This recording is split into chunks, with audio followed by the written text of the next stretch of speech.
buenas tardes, muchachos. Bienvenidos a la tercera sesión de las charlas del QA Talks. Esta vez tenemos a Julio Robles, nuestro arquitecto estrella desde Arroyo Consulting, desde BGSF, que nos va a explicar un tema súper interesante y súper importante para nosotros los QA, porque es algo que muchas veces nos toca discutir en los proyectos, que es sobre el Shift Left Testing. Entonces, tenemos un duro explicándonos sobre un tema muy importante. Les agradezco que hayan entrado a la sesión y espero que la disfruten mucho. Julio, dale. Gracias, Pablo, hombre. Bueno, de nuevo, bienvenidos a todos. Vamos a hablar sobre, como mencionó Pablito, es la parte del Shift Left Testing. Pero antes quiero comentar algo. Este fin de semana estuve viendo una película, que por hecho se la recomiendo. Se llama Un millón de millas de distancia. Habla acerca de un granjero. eh, Él es mexicoamericano y él quería convertirse en astronauta y su meta era llegar al espacio. Y después de muchos intentos, pues él lo logra, pero pues suceden muchas cosas en el camino. Y eso me generó a mí una pregunta y es, bueno, ¿cuánto cuesta lanzar un cohete al espacio? O sea, de verdad, es impresionante todo el proceso que hacen para hacerlo. Entonces, pues me puse a buscar en Google, a mirar por ChatGPT, por BART, y la respuesta que me encontré es que es súper costoso. De hecho, investigando un poquito más a fondo, y si les sale la duda, a mí me salió, me encontré que existen muchos factores que influyen en el lanzamiento de un cohete, y ahorita tenemos pues varios de esos. Uno es el tipo del cohete. Ustedes saben, ahorita tenemos ya empresas, no solamente la NASA, sino empresa europea, la China, la rusa, que siempre ha sido como los temas de la Guerra Fría, recuerdan, para los que todavía de pronto recuerdan eso. India. El tipo de cohete que se lanzaba en su momento, ¿sí? Ahorita lanzar un cohete, por ejemplo, de SpaceX, que es un cohete, digamos, medianamente pequeño, comparado contra los cohetes que se enviaban a las misiones lunares, que son cohetes llamados los SLS, Space Launch System, que es los de la NASA, que son cohetes gigantes. Otro factor que influye mucho es el peso. No es lo mismo llevar un micro satélite que se pone en órbita casi que sacándolo por la ventana a un satélite, por ejemplo, meteorológico, cosas de ese estilo, que son satélites grandísimos. O sea, vean la comparación. Un satélite grande que puede pesar lo mismo que un rinoceronte, imagínense, más de 1000 kilogramos. Entonces, el tamaño también y el peso influyen bastante. Otro es, bueno, ¿y para dónde vamos? Ustedes saben que muchos de los lanzamientos actuales siguen llevando despensas y cosas a la Estación Internacional Espacial, pero, por ejemplo, ¿por qué no hemos ido a la Luna? Porque es muy costoso, ¿sí? Y son idas de muchos millones de dólares. Incluso ahorita, un tema que es bien importante es el tipo o la cantidad de lanzamientos. Cuando ya SpaceX empezó a introducir los cohetes que se pueden reutilizar, pues ya lanzar el primer cohete incluye el costo de construir el cohete más el combustible. En el siguiente ya se reutiliza el cohete, entonces reduce un poco el costo. Por eso es que los proveedores se volvieron parte importante de esto. Miren cómo lanzar un cohete, por ejemplo, un SpaceX, de un Falcon X, son 50 millones de dólares, mientras que un Space Launch System, que son los de transporte gigantes, cuesta 4.000 billones de dólares. O sea, la cantidad es abismal. La NASA Es muchísimo. invierte muchísimo dinero porque pues los que ellos hacen envían naves espaciales, envían cosas muy grandes y digamos que su costo es bastante elevado. Entonces yo dije, bueno, y si esto cuesta tanto, entonces venga. Y entonces, ¿cómo hace la NASA si uno de estos lanzamientos falla? ¿Qué hace la NASA para prevenir que falle en primera instancia? Pues si falla, pierde la plata. Y lo más importante, ¿qué hace la NASA para prevenir que se pierdan vidas? Porque la mayoría de sus proyectos son tripulados. Ahorita SpaceX está lanzando también cohetes tripulados, pero los iniciales fueron los de la NASA y bueno, la parte rusa. Y me encontré con gran agrado, haciendo la investigación, que ellos hacen precisamente Shift Left Testing. Yo digo, bueno, o sea que algo bueno de tener esto, hermano, porque la NASA lo está usando. Bueno, para los que no me conocen, yo me quiero presentar, hacer una introducción un poquito más profunda. Yo soy Julio Robles, no soy Spider-Man, ahí dice Who am I. Soy arquitecto de soluciones, principalmente tecnologías.net. Soy DevOps Champion, que es básicamente instructor de Azure DevOps. Y he sido QA Engineer, por eso me meto en este paso, porque también me ha gustado mucho el tema de QA, de automatizar. Ahorita lo he visto que me apasiona también el tema. He sido ingeniero de soporte, bueno, desarrollador, casi que es una de mis grandes pasiones. Líder técnico, también he sido gerente, bueno, consultor de TI, sobre todo para gobierno. Y pues hace ya casi 18 años, profesor universitario. Y bueno, en tecnología tengo más o menos ya 32 años de experiencia en el tema de industria, entonces creo que tengo de pronto un poquito, más que, más que de ser, digamos, como decía Pablito, el arquitecto estrella es más bien, el viejo sabe, el diablo sabe más por viejo que por diablo, ¿no? De por diablo. Entonces ahí les cuento un poquito. Entonces, bueno, vamos a entrar en materia acerca de qué es Shift Left Testing, por qué es importante y bueno, y cómo lo implementamos. Dentro de los procesos de desarrollo clásico que nosotros vemos, tenemos estas etapas que son las que siempre vemos en toda parte. Vemos en la parte de análisis de requerimientos, la parte de verificación, la parte de diseño, la parte de desarrollo, pruebas, testing y desarrollo. Miren que casi que tenemos la última, una de las últimas es las pruebas. ¿Sí? Si ustedes ven que así nos cambiamos incluso al modelo ágil, vean que la última, la de las antepenúltimas, es la parte de calidad. Entonces siempre, y aquí me voy a meter la camiseta de ingeniero de QA, siempre vemos que la etapa de calidad es la última.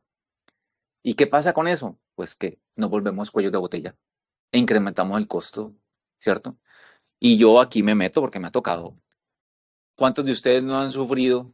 Porque el fin de semana les ha tocado, chicos, vamos a hacer unas pruebas de regresión, entonces necesitamos que por favor todos este fin de semana, incluso hasta los desarrolladores, se encarguen de hacer pruebas de regresión. Dígame, levánteme la mano, ¿quién no le ha tocado eso? Yo creo que a todos los que hemos sido QAs en algún momento, incluso no siendo QAs, nos ha tocado pegarle un fin de semana, ¿cierto? A procesos de pruebas de regresión. ¿Por qué? Porque dejamos las pruebas siempre para último, ¿ya? Entonces, parte de lo que es Shift Left Testing se indica en eso, y es que podamos tener, ¿cierto? Es una técnica que pretende traer las pruebas, ¿cierto? No solo desde la parte de pruebas, sino hasta el inicio, incluso de la parte de requerimientos. Y yo voy un poco más allá, es no solamente de ahí, sino extenderla en todo el ciclo de desarrollo, ¿ya? Y ahí lo que buscamos con esto es que, y es parte importante de nosotros como QA, es que, hey, entendamos que nosotros no vamos al final, hermano.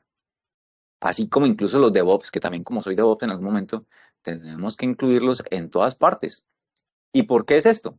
Si incluimos a los fuertes, digámoslo así, al principio, volvemos mucho más sólido nuestro proceso de desarrollo. Y lo que hacemos en ese caso es entender, ¿sí?, que la mayoría de los errores pueden estar incluso en diseño. Yo les cuento una experiencia personal. Una vez, cuando estábamos haciendo unas pruebas, ¿sí?, y yo como parte de QA en las pruebas de regresión, me encontré que faltaba un botón y vamos a entregar y venga, pero ¿por qué voy a subir un archivo sin validarlo? ¿Debería existir un botón de validar primero o que el proceso de validación, perdón, que el proceso de validación se ejecutara antes de? Y eso, miércoles, ¿verdad? Nos faltó el botón. Uy, venga, y la funcionalidad está, pero el botón no. Y nadie había quedado en cuenta. Y los desarrolladores, como yo pruebo mi pedacito, no se dan cuenta. Y cuando nos dimos cuenta, casi que al final. Si hubiéramos hecho, por ejemplo, una validación previa de las pantallas, la verificación funcional, que nos consume mucho tiempo y que no la hacemos a veces, nos hubiéramos dado cuenta que nos falta un botón. Y ese error, que puede ser un error sencillito, encontrarlo al final, ¿sí?, hace que se vuelva mucho más costoso.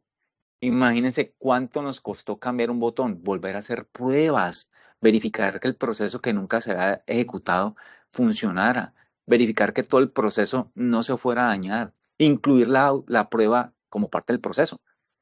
Si hubiéramos hecho eso al inicio, el costo, si se dan cuenta con la gráfica, es mucho menor, ¿sí?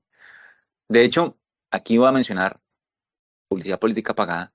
Existe un instituto de investigación que va muy orientado al CEI y a otros institutos de desarrollo de software que se llama Horneman Institute.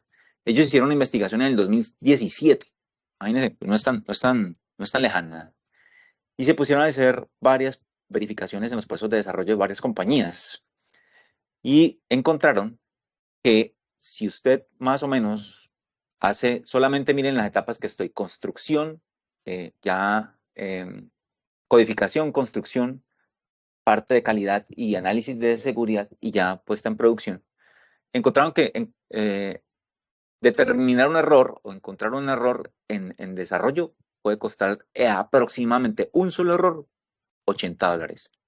En construcción, $240. Entre QA y seguridad, $960. Pero en producción puede costar $7,600. Un solo error. Aquí otra anécdota personal. En una compañía en la que yo trabajé, cuyo nombre no quiero acordarme, como dice el tema, había un área que era el área de calidad. Y el área de calidad siempre era el cuello de botella al final.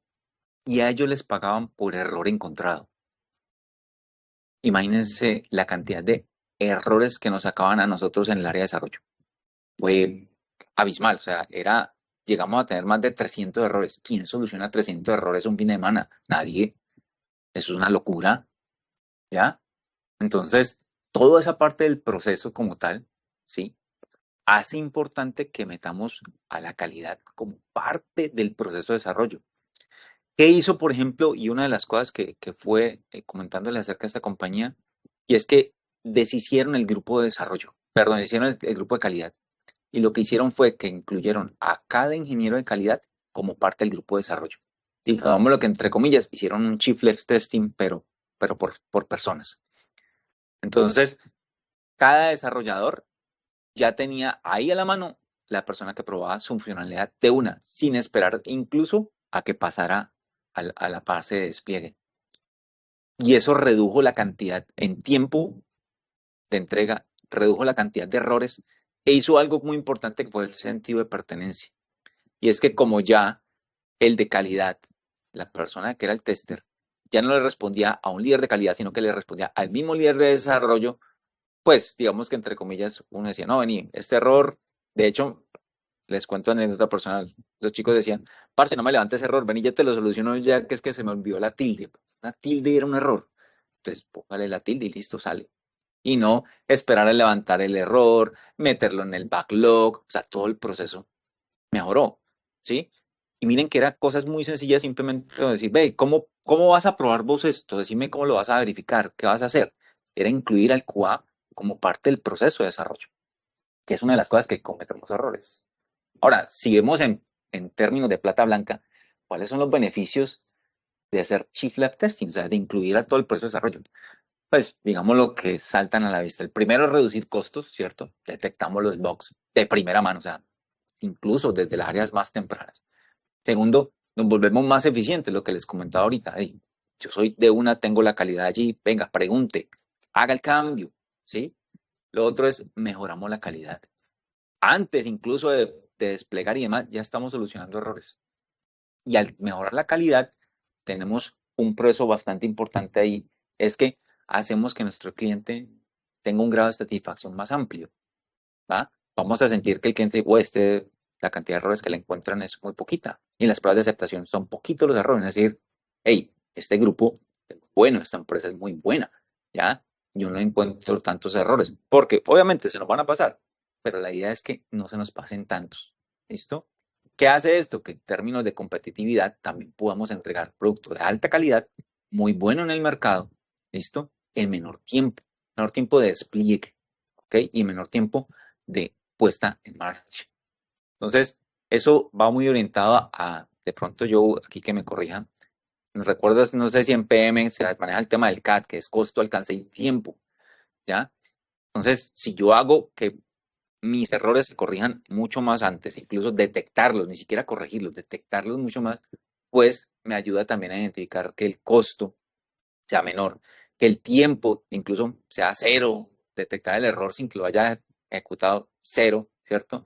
Y el alcance, ¿por qué? Porque yo también puedo decir, hey, esta funcionalidad va, no va, cambia de alguna u otra manera. Para hacer esto, ¿qué es lo que hacemos? ¿Cómo aplicamos Shift Left Testing? Entonces, yo ya les decía que es incluir la parte de QA, la parte de pruebas, dentro de cada una de las áreas del ciclo de desarrollo. En el modelo clásico de desarrollo, digámoslo así, yo lo que hago es, cada área, ¿cierto? O cada etapa tiene un proceso de prueba. ¿Listo? Por eso ustedes van a ver que entre más lejana sea la prueba, más larguita es la rayita. O sea, la aproximación tiene que ser más fuerte. A este modelo, ustedes lo ven aquí, es el modelo simplificado, se conoce como modelo en B. Pues precisamente porque forma una B. Pero yendo un poquito más a profundidad acerca de cómo funciona el modelo en B, se define de esta manera. Si yo tengo el análisis de requerimientos, tengo que entrar ya como QA en la parte de análisis, es diseñar cuáles van a ser los criterios de aceptación para que eso se dé y luego ejecutar ese criterio de aceptación cuando los requerimientos están. Entonces yo debo, por ejemplo, poder decir, hey, yo este requerimiento para mí es aceptable por X, Y circunstancia o que cumple X o Y situación o que lo puedo medir de X, Y forma. ¿Sí ven? Y cada una de esas etapas, así, la de diseño, la de arquitectura, la de generación por módulos, tiene una forma de poderse probar de una manera temprana. Cada uno de ustedes ven ahí criterios de aceptación, pruebas de sistema, pruebas de integración y el más bajo que es el de pruebas de unidad. Para todos, de pronto, es común acordarse de lo que es la pirámide de pruebas. Recuerdan que la pirámide de pruebas basa su punto más importante en las pruebas unitarias, porque es la que prueba la unidad de código más pequeña, ¿sí? Y de ahí para adelante va subiendo. Entonces miren que esta es como una, y aquí es donde ustedes ven, es como una pirámide invertida, ¿ya? Es porque el acercamiento que tengo que hacer es más próximo. Acuérdense de esa parte, es más próximo. O sea, tengo que estar más pegado ahí. Es decir, mi intensidad, ¿sí? Es más próximo. Es como cuando tiene uno la tóxica al lado. Ahí al ladito la tenés. Diferente a cuando te llama por teléfono, que le puedes colgar la llamada y decir te llamo después. Listo. Entonces, el esfuerzo que tengo que hacer es menor. ¿Listo? En cambio, en la otra, en la de aceptación, el esfuerzo que tengo que hacer es mayor. Yo tengo que empezar de alguna manera a poder identificar cómo hacerlo.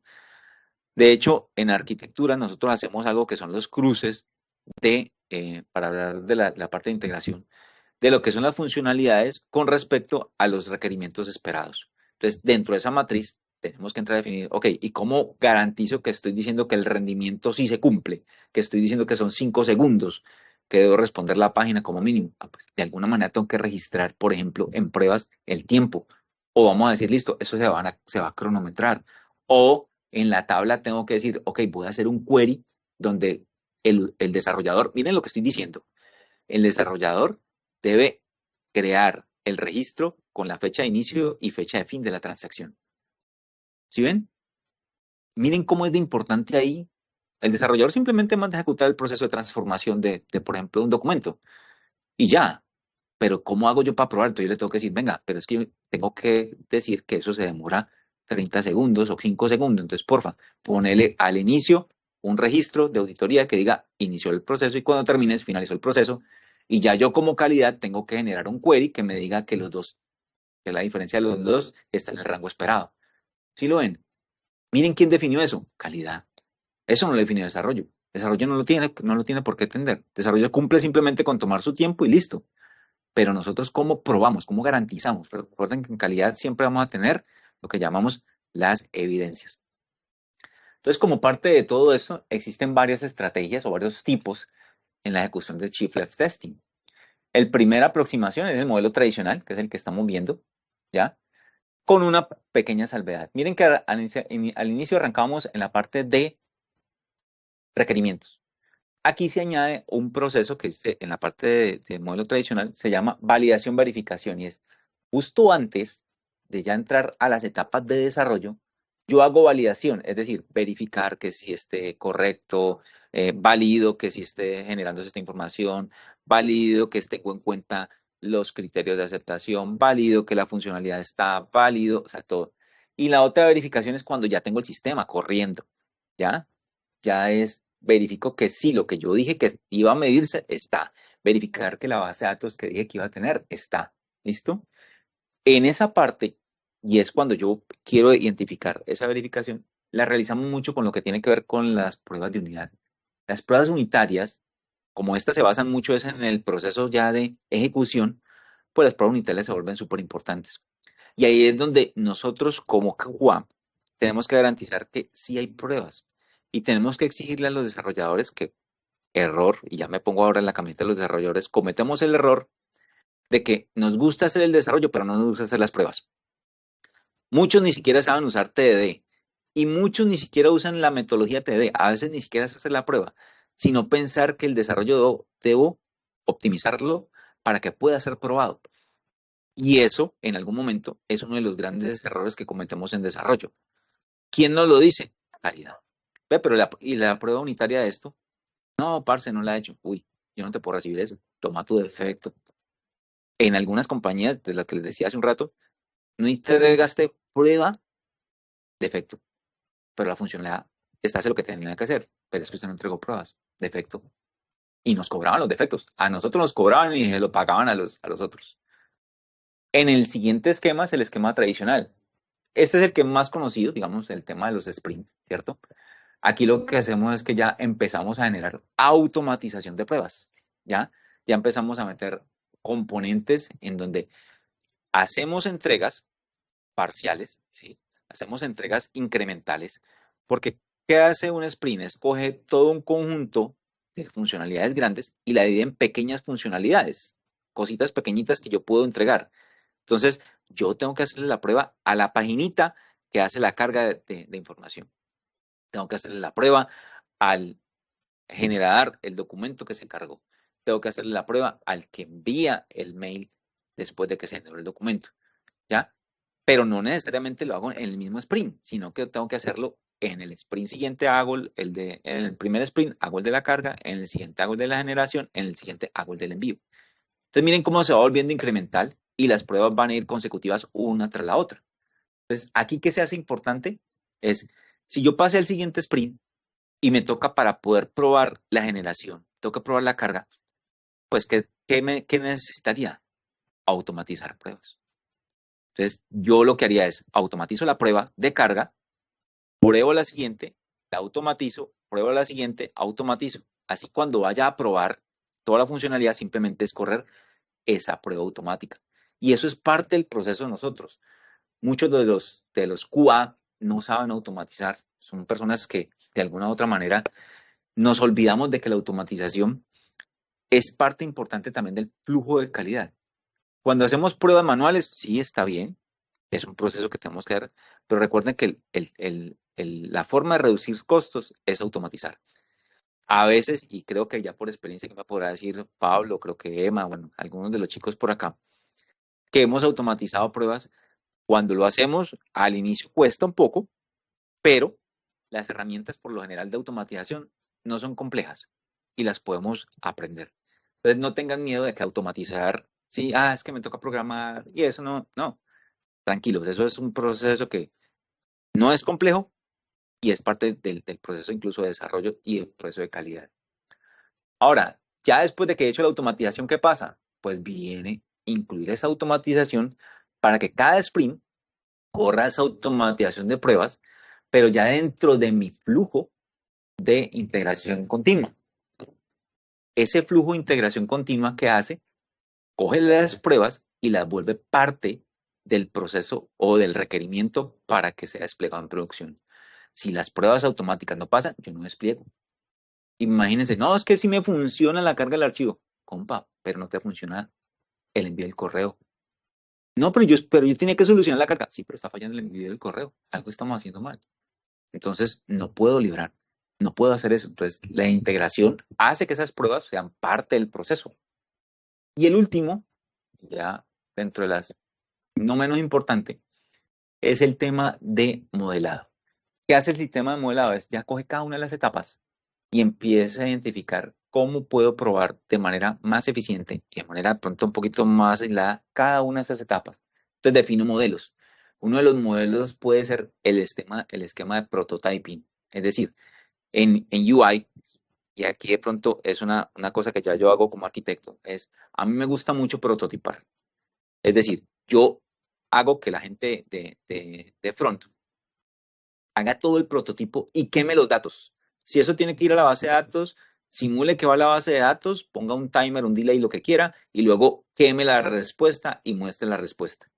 ¿Por qué? Porque eso ayuda a que cuando yo le muestre eso al cliente, él pueda ver de primera mano un acercamiento más rápido de esa funcionalidad, de incluso del proyecto o de lo que tenga que hacer, y me pueda dar un feedback mucho más temprano.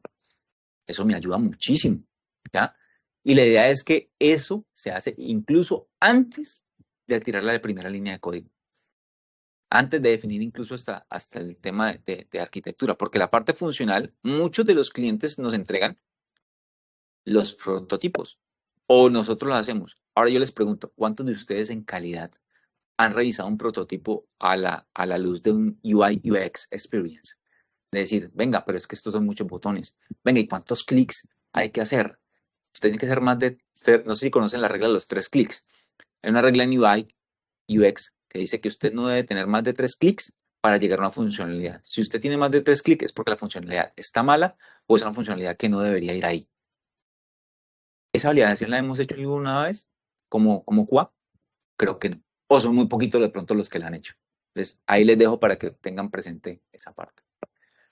Ahora, ¿qué estrategias debemos nosotros utilizar para definir el Chief Left Testing? El primero es planeación, ¿cierto?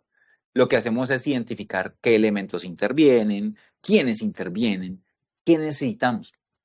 Cosa tan sencilla, y les cuento una anécdota aquí de otro proyecto.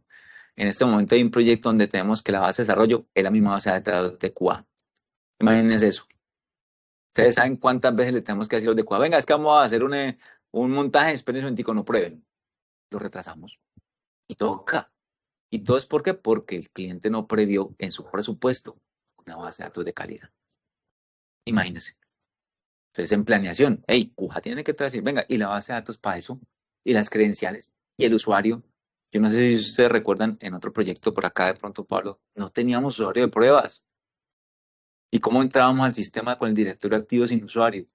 ¿Cómo probamos? Si tenemos que para poder ingresar hay que loguearse y no hay usuario. ¿Ya? Otro tema importante, hey, pidamos data real del cliente. No toda la data, pero data que se pueda compartir, incluso data que podamos usar como parte de las pruebas. Y hay que tenerla presente. El otro punto son tipo de pruebas estáticas. Aquí oriento un poquito lo que les decía ahorita, es decir, hey, sin ir tanto a la parte de código, yo tengo que mirar mucho la parte de requerimientos y diseño. Entonces, verifiquemos cómo vamos a garantizar, por ejemplo, que el requerimiento que me dan, si está, lo que les decía ahorita, el campito de inicio y fin, ¿sí? El prototipado para identificar si son 2 o 3 clics, ¿sí ven? Otro tema bastante importante es cómo unificamos todas estas estrategias, qué hay que hacer, ¿ya? ¿Qué tenemos que identificar? Entonces decimos que en este punto es súper importante las pruebas automáticas. Tenemos que ver qué hay de pruebas automáticas. Entonces, si no conocemos de la herramienta, si no sabemos cómo la vamos a implementar, pues parte del proceso, mientras los desarrolladores hacen sus líneas de código es, venga, yo empiezo a aprender pruebas automáticas, empiezo a aprender automatización, empiezo a ver cómo debería probar, empiezo a entender qué datos debería yo obtener en las pruebas, qué debería medir por cada una de las pruebas, revisar junto con el arquitecto que tengo que validar con respecto a los que son los requerimientos funcionales y no funcionales de la aplicación. ¿Ok? Y ya por último es, bueno, ¿y qué pasa si tenemos un error? ¿Cómo lo mitigamos? ¿Qué tenemos que hacer? ¿Cómo mitigamos, por ejemplo, el riesgo de que si intervenimos contra otro sistema, que ese sistema no esté listo o no esté a tiempo? Entonces son cosas donde nosotros tenemos que pensar en estrategias como, por ejemplo, los fakers o los modelamientos de prototipos, en donde lo que nosotros hacemos es incluir herramientas que interceptan, por ejemplo, las llamadas a un tercer sistema y devuelven un mensaje como si ese sistema fuera real. Nos pasó en otro proyecto que necesitábamos enviar una información, por ejemplo, del auto. Nosotros enviamos la información y resulta que el sistema de fábrica todavía no estaba listo. Entonces lo que hicimos fue simular los resultados del esquema de medición de fábrica a través de una API, digamos, dummy, que devolvía la información. ¿Y eso qué hizo? Garantizó que nuestro esquema funcionara. Cuando entró el sistema en producción real, les cuento, fue un plug and play. Errores mínimos, porque siempre hay, pero fue muy plug and play. Entonces, eso ayuda muchísimo a tener presente que en todas las etapas es importante saber qué medir, cómo medir y cómo garantizar cada una de las etapas de desarrollo. Ahora, ¿cuáles son los pasos para hacer esta implementación? Lo primero es identificar todo el plan y el ciclo de vida de desarrollo. ¿Listo? Entonces nosotros identificamos, hey, en qué etapas debo incluir, qué debo incluir, cómo lo debo hacer. ¿Sí? Otro es, venga, compa, meta a los desarrolladores en el asunto. O sea, ya nosotros como Cuba decir, venga, acuérdense que usted tiene que probar. Acuérdese que usted cuando va a probar tiene que incluir que sus componentes sean testeables. Acuérdense, y aquí una anécdota, acuérdense que tienen que colocarle a las formularios los IDs para que puedan probarse por Tosca, ¿sí? O los IDs para que puedan ser probados por cualquier otro sistema. ¿Listo? Ya en las áreas de verificación, ya más de código, acuérdense que ustedes tienen que hacer code review. Se están haciendo los code review, se están haciendo la verificación.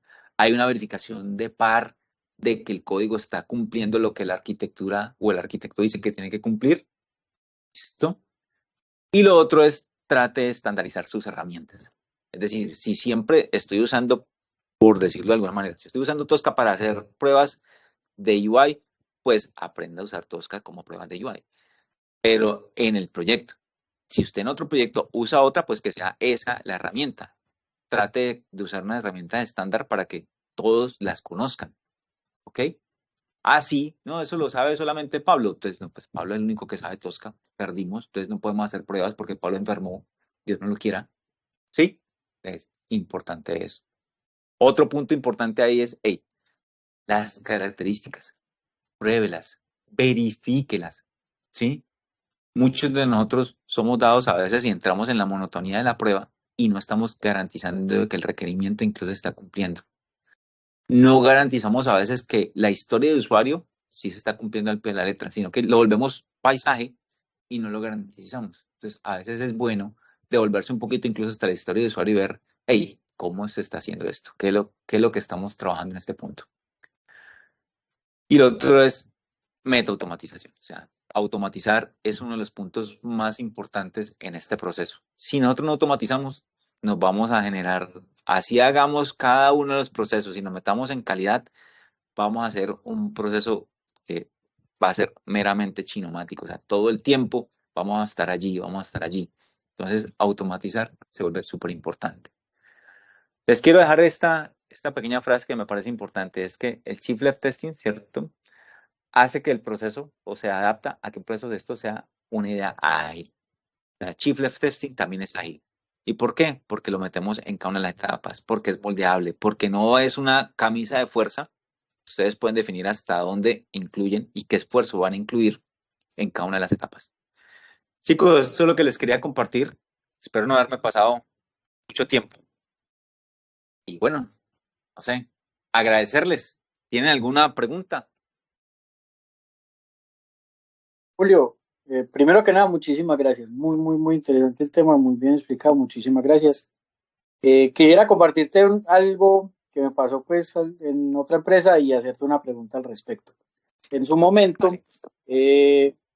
cuando yo lo vi como parte de mi formación como QA, lo llamábamos pruebas en requerimientos. Se Ajá. trataba de que los requerimientos fueran comprensibles, que fueran concisos, que no se contradijeran, Medibles. que fueran únicos, medibles, Sí. completitud, todas esas cosas que los requerimientos las cumplieran. En la teoría Ujú. todo suena muy bonito, pero en el momento que yo llegué, ya después de formado como QA, mi primer cliente como QA, eso fue un Ujú. estrellón muy fuerte, porque yo quería estar en Sí. las reuniones en las que se trataban los requerimientos, yo quería estar en se me fue el nombre de la reunión, cuando los requerimientos En el se planning. moldean, no, Ujú. el grooming, en el grooming de los Algo. requerimientos, y básicamente lo que el cliente decía era, no, es que yo lo quiero usted probando, quiero que pierda el tiempo en eso. Es que ese Y es un la error que respuesta mía, pues cometemos. yo un Ujú. poquito grosero, pero la respuesta mía siempre era, es que yo voy allá a desaprobar. Eso es parte de las cosas que nosotros hacemos. Sí. Y siempre tuve muchos estrellones con eso.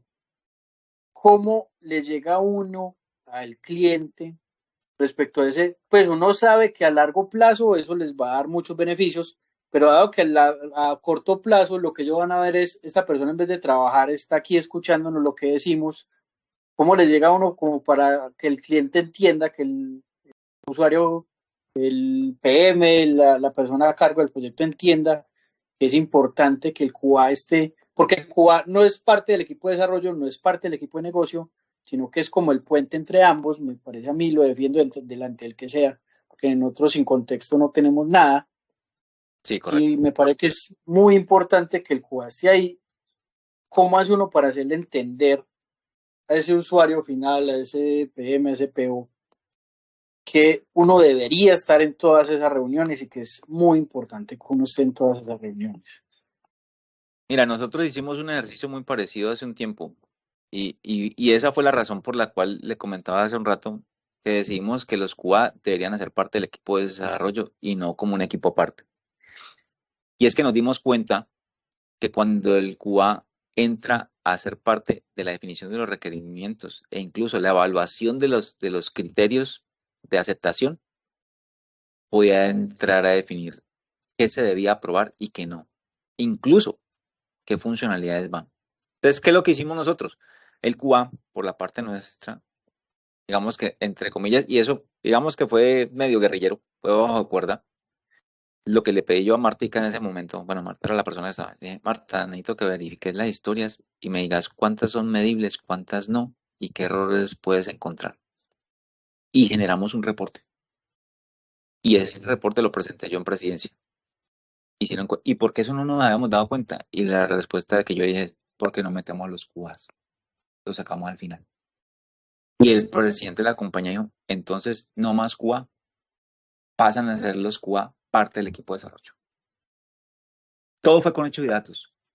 Sin hechos y datos no, porque vos puedes ser, como dices tú, muy bonito la teoría y chévere y todo, pero si no sacas hechos y datos que le presenten información y que en última le generen un valor agregado al cliente, no lo podemos hacer. Y parte de ese proceso es, imagínense, y yo le hice la verdad, imagínense donde hubiéramos pasado esto a producción, no nos hubiéramos dado cuenta. No nos damos cuenta. ¿Cuánto nos cuesta volver a hacer el proceso de nuevo? ¿Cuánto nos cuesta? Somos más de 300 aquí, probando todo un sistema grandísimo. No solamente el tiempo, el costo, las familias que estamos impactando, la comida que hay que traer para alimentar todo este batallón. Eso no es así de fácil. Creo que yo iba a levantar la mano, no sé, iba a contar una anécdota de las mismas. No fue con Héctor Pino, fue con Héctor De Pino. los mismos creadores de... Sí. No, y sumarle a eso, yo, Julio, como decía mi profesor de tránsito cuando estaba en secundaria, imagínese usted la risa de tener que agarrar también a la mesa de soporte, ¿no? Y avísale, muchachos, el que estaba terminando turno, ¿no? Que ya está desde las 6 de la mañana y le informan, no, nos tenemos que quedar un rato, muchachos, porque es que tuvimos un problema en producción y se perdieron 100, 200, 300, 500, 1000, póngale el número que se le antoje, transacciones de varios clientes. Y entre esos clientes, pues los top que son a los que más se les factura duro y de los que vimos día a día en compañías pues que brindaban un servicio. Entonces, no solamente eran los desarrolladores, muchas veces era... sino todo el proceso aparte. Exacto, my friend. Y que inclusive, miren las cosas tan aberrantes a las que puede llegar una organización. Se había perfeccionado y se habían desarrollado ciertas herramientas para que cuando tocara coser las transacciones, corregirlas por debajo, entonces ya esa corrección se pudiera hacer de manera más acelerada. O sea, ya convivíamos con el hecho de que cada cierto tiempo iba a aparecer un carácter basura o una cola se iba a reventar o algo y eso se iba a ir, bueno, no lo digo aquí porque estamos grabando, pues ya saben qué palabra es, y eso pues iba a quedar como decía algún manager, eso llueve llueve popó para el cielo, pues eso queda pues todo. Entonces, en lugar de concentrarnos en, venga, ¿cómo encontramos la raíz? ¿Dónde está qué es lo que está causando que estas situaciones se sigan presentando una y otra vez? O sea, como dicen, buscando el muerto en el lado equivocado. Entonces, creo que ese tipo de situaciones son las que de alguna manera logran ablandar a los managers, perdón, está aquí, Sí, nada que deshabilito, para que entren, oiga, y el daño reputacional a la organización, etcétera, etcétera. compañía. Hay una anécdota que cuenta yo que tiene que ver con ese paso. Eh, Tuvimos un tema en desarrollo una vez, porque no se dio cuenta el desarrollador, envió una orden de compra. Y el desarrollador era muy anecdótico, pues, y mandó a comprar no sé cuántos camiones de huevos, no sé cuántas salchichas y todo lo demás. Y se fue, y envió su prueba, y no, sí, le funcionó. ¿Ustedes creen que dónde era que estaba probando? Estaba probando con las credenciales de producción. Resulta que al día siguiente llegaron a la puerta los camiones, ¿te acordás, Joffrey? Los camiones con no me Sí, pueden ir a los claro. huevos, ¿no? ¿Qué cosas? Eso lo que hizo José, hermano, y por un error. Parce, a la compañía le tocó devolver, pagar el flete de los camiones y todo eso. ¿Ah? Entonces yo creo, Pablito, que esa es, venga, ¿y ustedes por qué dejaron eso? ¿Por qué no analizaron que el desarrollador no puede tener acceso a producción? ¿Por qué no revisaron? ¿Cuánto nos costó? Yo creo que es por ahí. Vicky, cuéntame. Una pregunta, aprovechando como tu experiencia que has estado en varios roles dentro de un equipo de desarrollo. ¿Cómo haces o qué estrategia piensas tú que es la adecuada para mitigar el sesgo que uno como QA a veces se forma al trabajar tan de la mano del equipo de desarrollo, ¿verdad? Yo estoy completamente de acuerdo con el chiplet testing, me parece una técnica maravillosa, pero me parece también que a veces como que nos contaminamos un poco y entramos como en un sesgo en donde ya no somos un poquito como tan críticos, ¿cierto? Entramos como en esa línea de estar del lado del desarrollador y cómo se mitiga. ¿Cómo crees tú que es una buena estrategia para mitigarlo? Mira, y ahí me apoyo yo más más que en el de QA, y de pronto yo ahí me corrigen en los managers. Y es, ok, nosotros cuando hacemos la parte de Shift Left Testing definimos qué es lo que vamos a probar, qué vamos a medir y demás. Y como QA tenemos que también verificar que lo estemos haciendo. A veces como metemos en el error, Vicky, lo que tú dices es que a veces nos volvemos tan parceritos del desarrollador, y aquí me pongo la camiseta de QA, que le pasamos muchas, pero no nos damos cuenta que ese muchas después es un jalón de orejas para nosotros los QA, ¿sí? Y digámoslo así, nos pasa, ¿ok? Entonces lo que tenemos que tener en cuenta, y ahí es un poco más el criterio personal, es, hey, venga, a mí también me están midiendo, ¿listo? ¿Cómo yo garantizo que esa medición sí sea efectiva?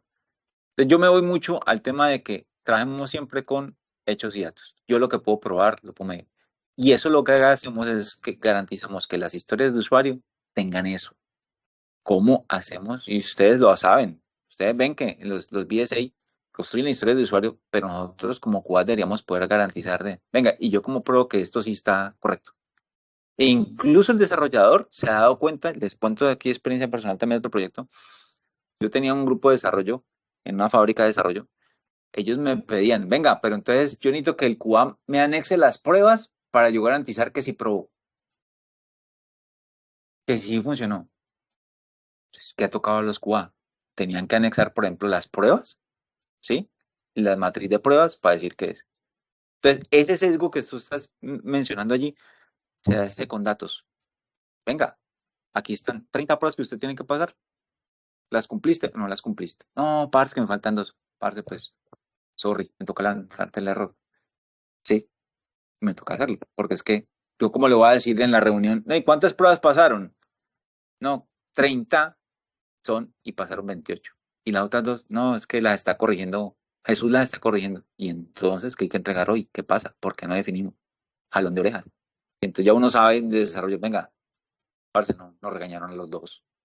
Huevón. o partís esto, o decís que no cumplís las 30 y miramos. Pero la idea tampoco es pues formarse ni el malo, ni tampoco el más bobo, ¿sí? Sino que para mí siempre es, y yo lo trato de orientar a que tengamos algo que nos respalde a los dos, algo que sea más objetivo, y como mencionó Pablito hace un rato, algo que yo pueda medir, que yo pueda decir, hey, esto es así. Y creo que eso da mucho de nosotros para decir, yo como QA estoy cumpliendo y estoy revisando y estoy garantizando. Y también me ayuda, les cuento, también me ayuda porque el temita que decíamos del botoncito que nos vio probar, si yo hubiera tenido la lista de funcionalidades allí al inicio y la verifico una por una, ese botón nos hubiera perdido. Entonces es mucho de tratar de volver eso muy, muy objetivo, muy hecho de datos, sin dejar pues la parte de que no seamos el amiguito del desarrollo, pero tampoco pues, aquí los desarrolladores me perdonarán, pero tampoco pues podemos pasarles, ya me convierto en QA, no podemos pagarle todas pues, porque a veces abusan de uno. ¿Listo? No, y ahí meto la cucharada, Biojulio, en esa respuesta, o más bien agregando sobre ella, no necesariamente se trate, por ejemplo, de pasar. A veces, por ejemplo, por los timelines, por la criticidad que uno tiene, necesitamos ya salir de ambiente QA y, por ejemplo, pasar a ambiente de carga o a stage para estar dentro de unos tiempos. Pero eso no necesariamente significa que no, por ejemplo, se pueda crear el bug a posteriori. Y yo lo creo y lo cierro de una porque es que ya está resuelto. Pero el bug está apuntando a la funcionalidad. ¿Y quién estaba trabajando la funcionalidad? Ah, la está trabajando Julio. Ah, la está trabajando Joffrey. Y entonces ahí quedan los hechos y los datos para que luego en todos los ejercicios de mejora que se puedan dar como equipo integral o de manera individualizada o el líder con algunos de los team members, se pueda sentar y decir, ve, viejo Julio, pues listo, cumplimos a tiempo, pero marica, 15 bucks y todos por tildes y puntos que no digan de cuántos, y eso en el fondo, y eso que dieron ser 30 y no que Vicky de buena gente me perdonó 15, ¿no? Entonces, logramos cumplir con los tiempos, le estamos dando al cliente, pero no estamos cediendo la posibilidad de mejorar. No. Correcto. Bueno, chicos, ¿alguna Por ahí otra también pregunta? me entra la duda, y es porque me pasó en un proyecto de que yo siento que el QA debería poder medirse, ¿no? Es decir, que el QA, así como el QA de alguna manera mide el trabajo del desarrollador, alguien debería medir el trabajo del QA, porque no sé si de pronto les ha pasado, pero a mí sí me ha pasado, y es que hay, no sé, uno a veces tiene equipos en donde el QA dice, sí, yo dije que pasó, pero realmente nunca probé. Y es como que, uy, pero y nadie se da cuenta, ¿sí me entiendes? Entonces, ahí obviamente entra un tema de ética y un tema profesional y sí, Eso bien. te iba a decir. Pero también es como, así como el desarrollador cree que lo hace bien, pero no le creemos porque sabemos que cometemos errores, entonces hay un QA que lo cubre, entonces, ¿quién mide al QA? ¿Verdad? Aparte de que el bug se encuentra en producción, pues ¿por qué? Exacto. Ahí te voy a contar otra anécdota más. Mira, nosotros estuvimos en una compañía, bueno, no con Joe, sino en otra, en donde, lo que les decía, en donde lo que hacían era que a los QAs, entre más errores encontraban, más les pagaban.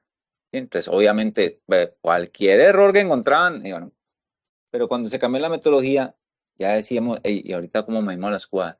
Y la forma de medir a los QAs fue básicamente con los temas de auditoría. Y en los temas de auditoría no estoy hablando de que se haga auditoría con la ISO 19000, no. Fue tema de que yo tengo que garantizar que se registró el procedimiento. Entonces, ahí es donde vale mucho el tema de automatización. Y es que los reportes se generan, los datos se generan, ¿listo? Si ya tú estás validando que la característica decía que el procedimiento tenía que insertar en la tabla y está el registro, y tú garantizaste que el registro está, que la verificación está, que el proceso está, y tú añadiste, lo que llamamos las evidencias de prueba, tú añadiste en la evidencia de pruebas que sí estás haciendo el query, que el resultado fue este, que el proceso fue este, ahí está tus hechos y tu evidencia está. Exacto. Entonces, y por ejemplo en Deloitte específicamente, a nosotros sí nos auditan, sino que normalmente nosotros no nos damos cuenta porque a nosotros no nos llaman a sí. auditoría. Ellos se meten a ADO y revisan los casos que nosotros ejecutamos, los resultados de esas ejecuciones, los bugs que montaron. Hay un equipo que está dedicado solamente a eso. Si no te has Ok. dado cuenta es porque has hecho bien el trabajo. Menos mal. O sea que, Verico. entonces, ¿qué, Pablo? ¿Qué son tus nuevos mejores amigos o qué?